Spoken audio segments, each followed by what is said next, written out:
Hello and welcome 12 Commerce students. Today in this class, I will first explain to you the objectives of communication. I have written in the board the objectives of communication. Some following objectives of communication I will explain first, and then I will explain to you the divisions of communication. There are two types of communication basically that I will discuss afterward. First I will start with this objectives of communication. Now, communication is having certain objectives. What are those objectives? First is promotion of managerial efficiency.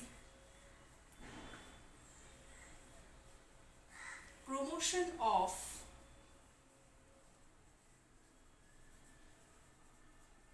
managerial efficiency.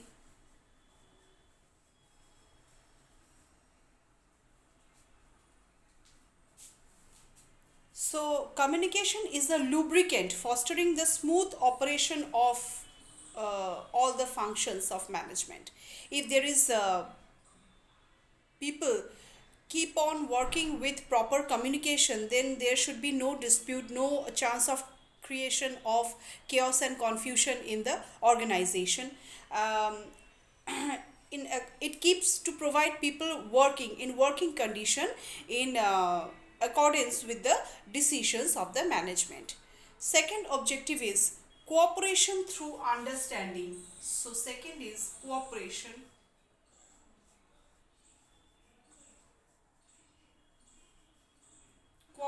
through understanding. uh, Communication induces human beings to put forth genuine efforts in work performance. It inculcates the understanding of employees and lead them to greater efforts. It ensures efficiency in the work in all respects. So this is second point. Third point is motivation.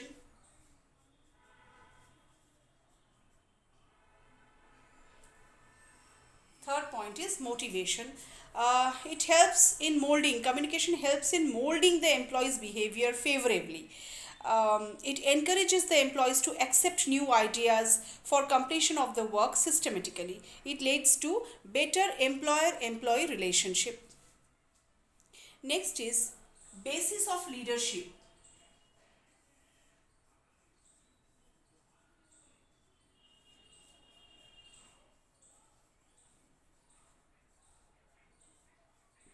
Basis of leadership. It means effectiveness of leadership is greatly influenced by the adequacy and clarity of communication. Personal communication is essential for maintaining man-to-man relationship in leadership. Job satisfaction. Fifth objective, job satisfaction.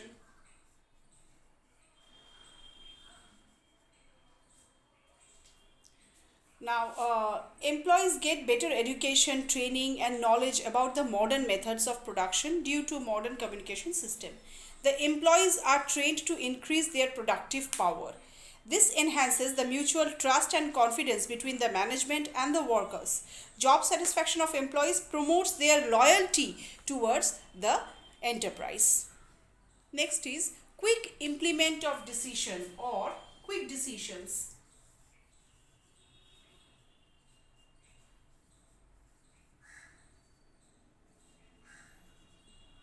Quick decisions. Now, effective communication systems helps the management to implement decisions quickly. Moreover, such systems help the members to adjust quickly to the changing circumstances. So these all are the objectives of communication. Now I will tell you about a division of communication, that is formal and informal communication. Communication is clearly divided into two categories, that is, one is formal communication, another is informal communication.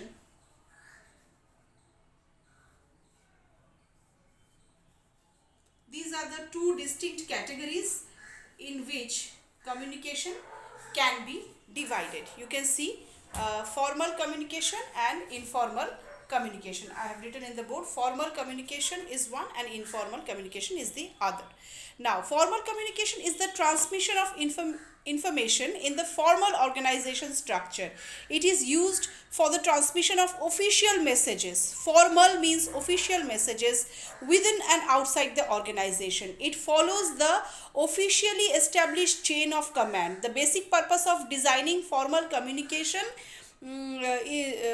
structure is to link various subsystems of the organization. It is very important for the proper functioning of any organization. It enforces the relationship between different positioning of the organization. It is mostly expressed in a written form. Formal means official. It is mostly expressed in a written form. So within the organization, this type of formal communication exists more. Informal communication act as between all other people. It is not in a written form, that I will tell you, but formal communication is a written form, exists in the organization. Most effective system, most established link of the various subsystems in the organization. And informal communication refers to that communication which takes place on the basis of informal. There is social relationship among the people. It arises due to personal needs of the members. It does not allow any officially established chain of command. It is mostly expressed in verbal form. This is expressed in verbal form and not in written form. It consists of fact, half-truth, rumor, distorted information. It is a result of social interaction among the members. The network of informal communication cannot be traced, and so it is called grapevine. A short question may come regarding what is grapevine. In that case, you have to write about informal communication, because of this informal chain, because of this verbal link of command in the subsystems or in any other social relationships. That is why this form of communication is called grapevine communication, informal communication. So I will provide many other videos afterward where I will explain clearly about the advantages and disadvantages of this formal and informal communication. But in today's class, I will clearly explain to you about this formal and informal. This exists in a formal way. This exists in a writing form. Everything is given in a writing form, in a letter form, so that there is a proof, there is a evidence. But this is given mostly in verbal form, so there is no such evidence. So it can be distorted, it can be a rumor also, it can be a half-truth also. So verbal form has no such evidence, has no such trace. So this is not acceptable also. This type of communication takes place between friends, between the members of a family, or between any other social or familial relationships. But in case of when it comes to an official structure, official establishment, that is when it comes to any enterprise, always a formal communication takes place, because there must be an evidence, that is who has informed and what information he is giving to whom. So all evidence must be there, and that's why everything comes in a written form, in a very formal and official way. And this formal and official way is called formal way of communication.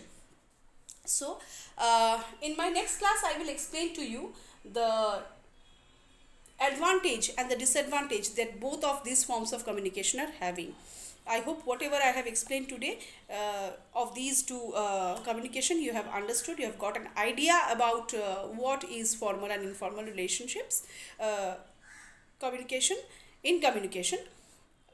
So wait till my next video where I will clearly explain about the advantage and disadvantage. Till then, goodbye.